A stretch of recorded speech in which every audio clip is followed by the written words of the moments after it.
दोस्तों, बिहार की राजधानी पटना में 11 मई 1983 को देश के दो बड़े अखबार आज और प्रदीप के फ्रंट पेज पर एक खबर छपती है।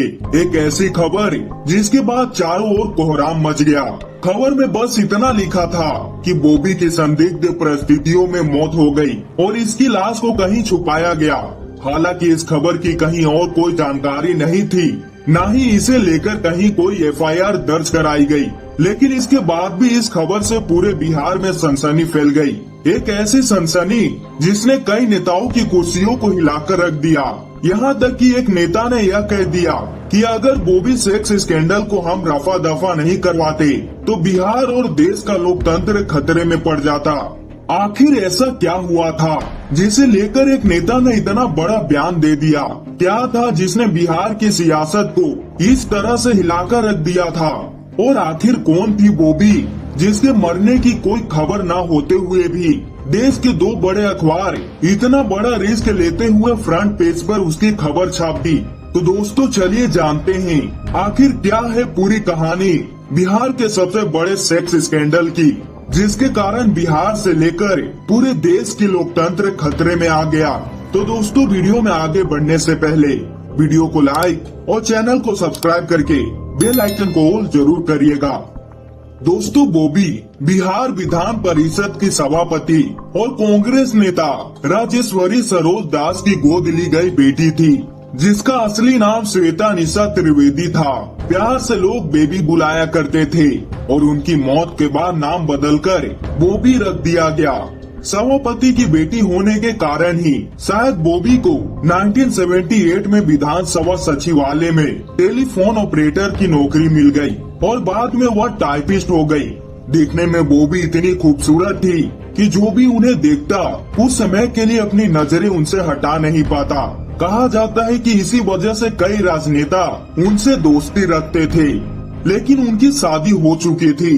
पहली शादी ज्यादा दिनों तक चली नहीं और दूसरी शादी से दो बच्चे थे। उस समय बिहार में कांग्रेस की सरकार थी और मुख्यमंत्री डॉक्टर जगन्नाथ मिश्रा हुआ करते थे। वहीं बिहार में एसएसपी किशोर कुणाल हुआ करते थे।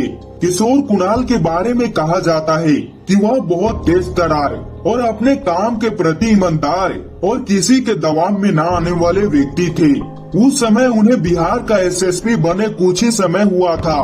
अब इसे इत्तेफाक कहिए या उन नेताओं की बदकिस्मत कि बॉबी की मौत की खबर एसएसपी किशोर कुणाल को मिल जाता है।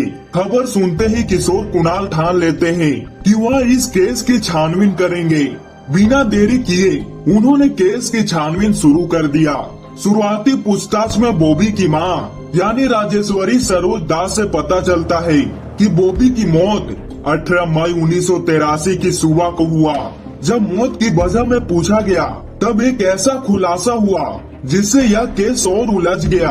दरअसल किशोर कुणाल के सामने बॉबी के पोस्टमार्टम की दो रिपोर्ट पेश की जाती है और कमाल की बात यह थी कि दोनों ही रिपोर्टों में मौत के दो अलग अलग कारणों का जिक्र किया गया।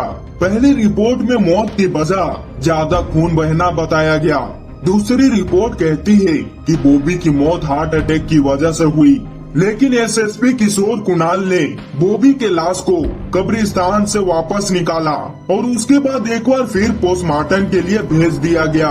इस बार मौत का कारण सुनकर सभी के होश उड़ गए, क्योंकि न ही तो बॉबी का मौत ज्यादा खून बहने के कारण हुआ था और न ही हार्ट अटैक की वजह से, बल्कि उनकी मृत्यु जहर की वजह से हुआ था।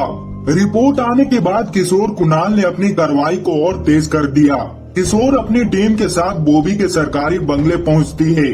उसी सरकारी बंगले के पास एक आउट हाउस था जहां उन्हें दो युवक मिलते हैं। उस युवक से पूछताछ की गई। पूछताछ के दौरान उन लोगों ने बताया कि 7 मई 1983 की रात को कांग्रेस के नेता राधा नंदन झा का बेटा रघुवर झा बॉबी से मिलने आया था, जिसके थोड़े ही देर बाद बॉबी को पटना के हॉस्पिटल में भर्ती कराया गया, जहां सुबह 4 बजे के आसपास यानी 8 मई 1983 को इलाज के दौरान उनकी मौत हो गई और आनन फानन में पोस्टमार्टम रिपोर्ट बनवाए जाते हैं और उसके बाद बॉबी के लाश को कब्रिस्तान में दफना दिया जाता है।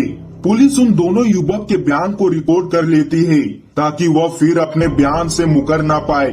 जल्दी ही पूरे केस का खुलासा कर दिया जाता है। खुद राजेश्वरी सरोज दास ने 28 मई 1983 को अदालत में दिए गए अपने बयान में कहा कि बॉबी को कब और किसने जहर दिया था।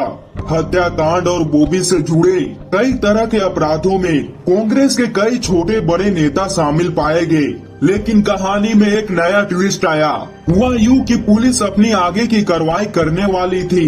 देश और बिहार का सबसे बड़ा सेक्स स्कैंडल का खुलासा बस होने वाला ही था कि तभी 44 एमएलए और 2 मिनिस्टर सीएम के ऑफिस में पहुंच जाते हैं और कहते हैं कि अगर इस मामले की जांच और आगे बढ़ी या इस मामले को बिहार पुलिस से सीबीआई को ट्रांसफर नहीं किया गया तो हम आपकी सरकार गिरा देंगे। जिसके बाद मुख्यमंत्री भी दबाव में आ गए और 25 मई 1983 को इस केस को बिहार पुलिस से लेकर सीबीआई को सौंप दिया गया। लेकिन मुख्यमंत्री का कहना था करीब 100 नेता नहीं चाहते थे कि इस केस का खुलासा हो।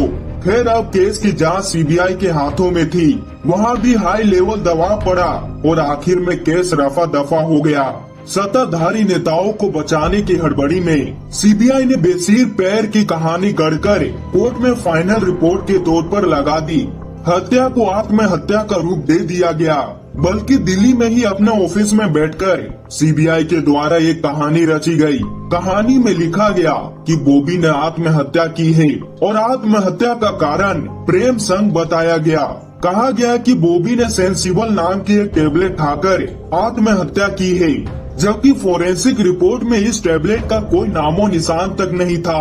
कहा गया कि बॉबी एक लड़के से प्यार करती थी और उससे शादी करना चाहती थी। जब लड़के ने शादी से मना कर दिया तो बॉबी ने आत्महत्या का कदम उठाया और इतना ही नहीं बल्कि एक सुसाइड नोट भी तैयार किया गया, जिसका सबसे पहले कहीं कोई जिक्र नहीं था और सब रिपोर्ट तैयार करके कोर्ट में पेश की जाती है और कोर्ट भी इसे मंजूर कर लेता है और इस तरह इस केस को यहीं बंद कर दिया गया। आज तक बॉबी की मौत का कारण का पता नहीं चल पाया। कहा जाता है कि केस खत्म होने के बाद एक नेता ने अपने बयान में कहा था कि अगर बॉबी सेक्स स्कैंडल को हम रफा दफा नहीं करवाते तो लोकतंत्र खतरे में पड़ जाता, और आज तक बॉबी की हत्या एक मिस्ट्री बनकर रह गई। तो दोस्तों ये थी बिहार के सबसे बड़े स्कैंडल की कहानी।